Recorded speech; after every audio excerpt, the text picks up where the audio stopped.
இப்போ நான் சொல்ல போகிற விஷயம் உங்களுக்கு ரிலேட்டபிளாக இருக்கான்னு கொஞ்சம் உங்கள் இருதயத்தின் ஆழத்துலேருந்து யோசிச்சு பாருங்கள். இவ்வளோ நாள் உங்ககிட்ட இருந்து கிறிஸ்துவ வாழ்க்கை, ஃபார் எக்ஸாம்பிள் பைபிள் ரீட் பண்ணுறது, ஒழுங்காக ப்ரேயர் பண்ணுறது, ரெகுலராக சர்ச்சுக்கு போகிறது, இதெல்லாம் மனுஷ பார்வைக்காக செஞ்சீங்களா இல்லை தேவனுக்காக உண்மையாக செஞ்சீங்களா?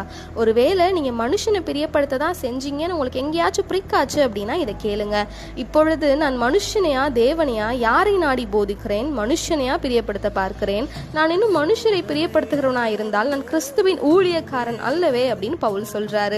மனுஷனை பிரியப்படுத்துறதுக்காக நீங்க இதெல்லாம் செஞ்சிருந்தீங்கன்னா நீங்க வாழ்ந்த கிறிஸ்தவ வாழ்க்கைக்கு அர்த்தமே இல்லை. நான் கிறிஸ்தவன்னு நீங்க பெருமையா சொல்றதுல எந்த யூஸும் இல்லை. ஸோ கிறிஸ்துவுக்குள்ளான உங்களுடைய வாழ்க்கையை, கிறிஸ்துவுக்காக நீங்க செய்யற ஊழியம், இதெல்லாம் தேவனை மட்டும் பிரியப்படுத்துறதா இருக்கட்டும். மனுஷனை பிரியப்படுத்துறதுக்காக அதை செஞ்சீங்கன்னா my friend, change yourself. God bless you.